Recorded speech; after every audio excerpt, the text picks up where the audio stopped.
Good morning guys. Nandito na kami sa karagatan. Ayan, with Buddy Limbel. Ayan, ang buddy ko. Hello guys. Oh, sa dagat ngayon. Oo. Punta kami ng Balute. Bali, hinihikit na itong NBC ito sa bangka. Yung gagamitin natin pagro-roving sa ano. Gagamitin sa Balute Island. Pagro-roving, ayan o. Alright, so kita nyo naman yung pinanggalingan namin. Ayun.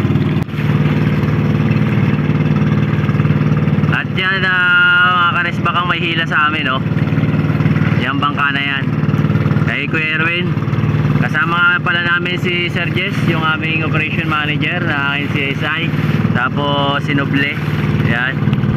Sama namin, nasa bangka sila. Sila yun sakay doon. Kami naman ng body ko dito sa maliit na bangka sa NBC ito para matesting namin kung ano ang kapasidad nito. Kung hanggang saan ito katibay. At medyo luwag yata ang tali at kami nakakamba.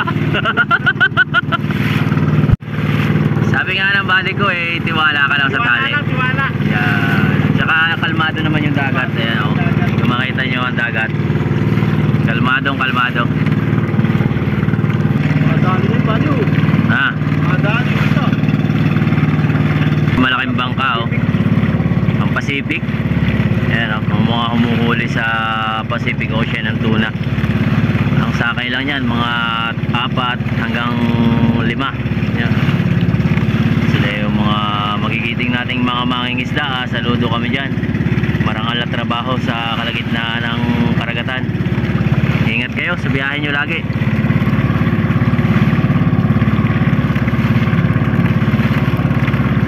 At ayan na po, nakikita na ang Balute Island. Medyo may kalayuan pa. Oras natin ay alas 8:08. 8 minutes na tayo nagtatakbo. Yun.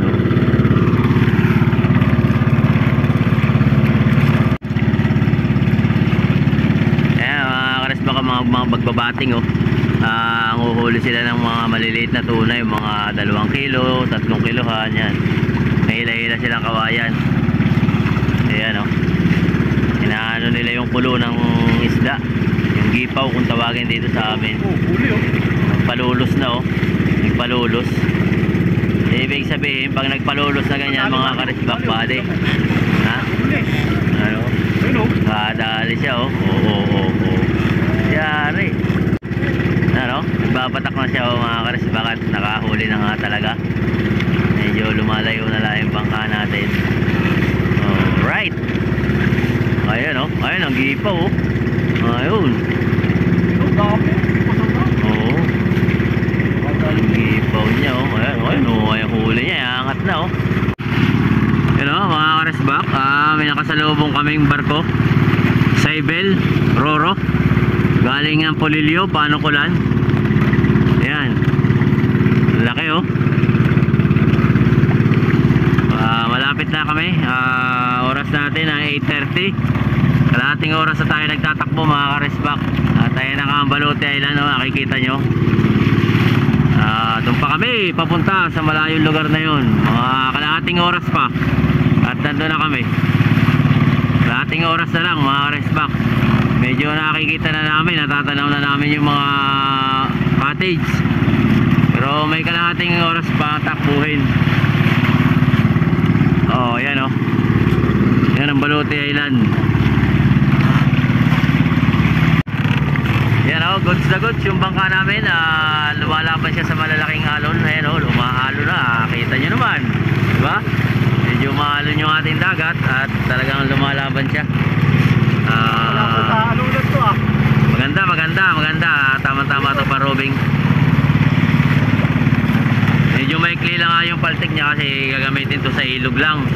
Pansuot sa mga bakawan. Medyo lumalaki yung mga gulong at may talsik-talsik na rin ang alon dito sa aming bangka. Pero laban yung bangka namin at panalong-panalo. Talagang oh. Bangka pa nga maliit doon. Ayos. Ayan na ang Balute Island, oh. At medyo malapit-lapit na rin. Half hour na lang. Kita-kits tayo pag nasa baluti na mga karesbak. Yo, alright, solo na lang tayo dito sa bangka, ayan o. Makikita nyo mga karesbak, solo na tayo rito. O, ayan o. Wala na tayong kasama rito sa bangka. Kasi medyo lumakas yung alon. Ayan kung makikita nyo mga karesbak o. Nalabi na kami kasi lumakas na yung alon. Ayan o, apat na sila ron o. So, medyo lumaki-laki yung alon. Ayan o, kita nyo. Kaya nanabi kami, tapos yung isang kasama ko dito sumakay na doon sa bangka. Ayan, at ayun, kumakaway pa si Noble oh. Shout out. Kaya solo tayo rito ngayon. Tayo na yung sakay dito sa bangka. Alright, medyo malapit na tayo. Ang oras natin is 8:50 mga 1 hour kasi yung biyahe dito papunta ron. Kaya tsaka medyo mabagal kami kasi malalaki nga yung alon. Mamaya siguro pagbalik namin kayang-kaya na ng mga isang oras talaga o 45 minutes. So, doon na kami sakay sa isang bangkang yun. Sama-sama na kami doon mamaya. Oras natin 9:10. Ayan, dito na tayo, nakarating na tayo. 1 hour and 10 minutes na tayo nagbabiyahe. Bale, ito na, yun na. Nakikita nyo yan. Yan ang aming pupuntahan. Yan ang NBC2. Yan na kami. Bale, mga 5 minutes na lang. Yan na kami sa isla na yan.